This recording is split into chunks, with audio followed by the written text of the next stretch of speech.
இன்னைக்கு ஓண special recipe ஒன்று பண்ண போகிறேன். ஓண சத்யாவில் ரொம்ப டேஸ்டியான ஒரு கறி. போன வாரம் அடை பிரதமன் எப்படி செய்கிறதுன்னு போட்டிருந்தேன். அதுக்கு நல்ல ரெஸ்பான்ஸ் கிடச்சிது. இன்னைக்கு ஓண ஸ்பெஷல் கூட்டு கறி எப்படி செய்கிறதுன்னு இந்த வீடியோவில் பார்க்கலாம். ஃபர்ஸ்ட் கொண்டக்கடலை வேக வைக்கலாம். நான் 1/2 கப் கருப்பு கொண்டக்கடலை நைட் ஃபுல்லாக ஊற வச்சு எடுத்திருக்கேன். இதில் 1/4 கப் தண்ணி ஊற்றி கொஞ்சம் உப்பு, கொஞ்சம் மஞ்சள் பொடி, 1/4 டீஸ்பூன் மிளகாய் பொடி சேர்த்து ஒரு 7 விசில் வர வரைக்கும் குக்கரில் வேக வைக்கலாம். ஒவ்வொரு குக்கர் ஒவ்வொரு மாதிரி இருக்கும். நீங்கள் உங்கள் குக்கருக்கு ஏற்ற மாதிரி கொண்டக்கடலையை வேக வச்சுக்கோங்க. இது வேகிற டைமில் நம்ம மற்ற காய்கறியும் வேக வைக்கலாம். ஒரு கடாயில் ஒரு ஏத்தங்காய், 150 கிராம் சேனைக்கிழங்கு மீடியம் சைஸில் இந்த மாதிரி கட் பண்ணி எடுத்திருக்கேன். இதில் 1/2 கப் தண்ணி ஊற்றி வேக வைக்கலாம். நம்ம கடலை வேக வச்ச மாதிரியே இதில் கொஞ்சம் உப்பு, கொஞ்சம் மஞ்சள் பொடி, 1/4 டீஸ்பூன் மிளகாய் பொடி ஆட் பண்ணி வேக வைக்கலாம். இது ஒரு வாட்டி நல்லா மிக்ஸ் பண்ணதுக்கு அப்புறம் மூடி வச்சு ஒரு 15 நிமிஷம் கிட்ட வேக வச்சுக்கோங்க.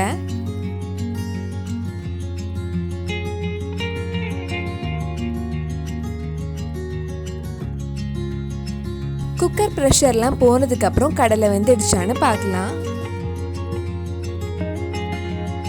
கொண்டக்கடலை நல்லா வெந்திருக்கு. இனி சேனைக்கிழங்கு வெந்ததுக்கு அப்புறம் இந்த கடலை அது கூட போடலாம். நம்ம வேக வச்ச காய்கறி இந்நேரம் வெந்திருக்கும். சேனைக்கிழங்கு ஏத்தங்காய் நல்லா வெந்து கொஞ்சம் குழஞ்சு வரணும். இப்போ நம்ம இதில் வேக வச்ச கடலை ஆட் பண்ணலாம். கடலை வேக வச்ச தண்ணி ஏதாவது மிச்சம் இருந்தால் அதுவும் இதில் ஊற்றிக்கோங்க. இது ஒரு வாட்டி நல்லா மிக்ஸ் பண்ணதுக்கு அப்புறம் லோ ஃப்ளேமில் வச்சுருங்க. கொஞ்சம் தேங்காய் மிக்ஸி ஜாரில் அரைச்சி இது கூட ஆட் பண்ணலாம். ஒரு மிக்ஸி ஜாரில் 1/2 கப் துருவன தேங்காய் எடுத்திருக்கேன். அதில் 1/4 டீஸ்பூன் ஜீரகம், கொஞ்சம் தண்ணி ஊற்றி நல்லா ஸ்மூத் பேஸ்ட்டாக அரைச்சி எடுக்கலாம்.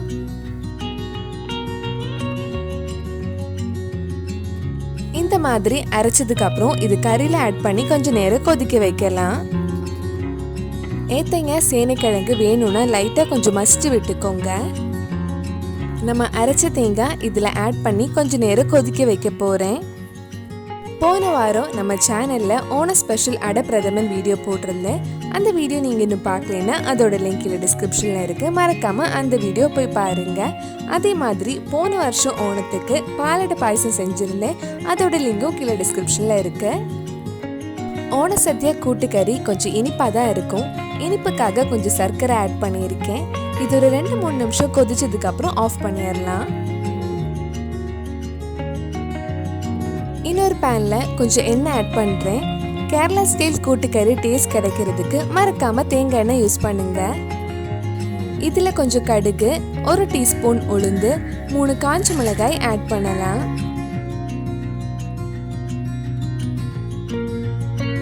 கடுகு வெடிச்சு உளுந்து கொஞ்சம் லைட் ப்ரௌன் கலர் ஆனதும் கறிவேப்பிலையும் கொஞ்சம் துருவன தேங்காயும் வறுக்கலாம். இதில் 1/4 கப் கிட்ட துருவன தேங்காய் ஆட் பண்ணியிருக்கேன். தேங்காய் நல்ல பொன்னிறம் ஆகுற வரைக்கும் வறுக்கணும். தேங்காய் நல்லா வறுத்தாதான் கூட்டுக்கறிக்கு ஒரு நல்ல கலர் கிடைக்கும். இப்போ தேங்காய் கொஞ்சம் லைட் கோல்டன் ப்ரௌன் கலர் ஆயிருக்கு. இப்போ இதில் நல்ல மிளகு ஆட் பண்ண போகிறேன். உங்களுக்கு கூட்டுக்கறி இன்னும் கொஞ்சம் டார்க் கலராக வேணும்னா தேங்காவை இன்னும் கொஞ்சம் நேரம் நல்ல டார்க் கலர் வர வரைக்கும் வறுத்துக்கோங்க. இதில் 2 டீஸ்பூன் நல்ல மிளகு ஆட் பண்ணுறேன். இதில் வேறு எதுவும் காரம் அவ்வளோவா ஆட் பண்ணாதனால உங்கள் காரத்துக்கு ஏற்ப நல்ல மிளகு ஆட் பண்ணிக்கோங்க. அந்த நல்ல மிளகு பச்சை வாசனை போகிற வரைக்கும் கொஞ்சம் நேரம் வதக்கலாம். தேங்காய் வறுத்து ரெடி ஆயிடுச்சு. இது இனி நம்ம ரெடி பண்ணி வச்சிருக்கிற கறியில் ஆட் பண்ணி மிக்ஸ் பண்ணால் நம்ம சுவையான கூட்டுக்கறி ரெடி ஆகிடும். கூட்டுக்கறியோட கலர் எப்போதுமே நம்ம தேங்காய் வறுக்கிற கலர் பொறுத்து தான் இருக்கும். ஒரு 2-3 நிமிஷம் லோ ஃப்ளேமில் நல்லா மிக்ஸ் பண்ணதுக்கு அப்புறம் ஆஃப் பண்ணிடலாம். டேஸ்டியான ஓண சத்யா கூட்டுக்கறி ரெடி ஆயிடுச்சு. இந்த ஓணத்துக்கு அடை பிரதமன் கூட இந்த கூட்டுக்கறியும் உங்கள் வீட்டில் செஞ்சு பாருங்க. பிடிச்சிருந்தா இந்த வீடியோவை லைக் பண்ணுங்க, உங்கள் ஃப்ரெண்ட்ஸ் அண்ட் ஃபேமிலிக்கு ஷேர் பண்ணுங்க. வேற என்னெல்லாம் ஓண ஸ்பெஷல் ரெசிபி நம்ம சேனலில் ட்ரை பண்ணலான்னு கீழே கமெண்ட் பாக்ஸில் சொல்லுங்க. நீங்கள் இன்னும் என்னோட சேனலை சப்ஸ்கிரைப் பண்ணலைன்னா மறக்காம சேனலையும் சப்ஸ்கிரைப் பண்ணுங்க. கூடவே அந்த பெல் ஐக்கனையும் ப்ரெஸ் பண்ணால் நான் வீடியோ போட்ட உடனே உங்கள் ஃபோனுக்கு நோட்டிஃபிகேஷன் வந்துடும்.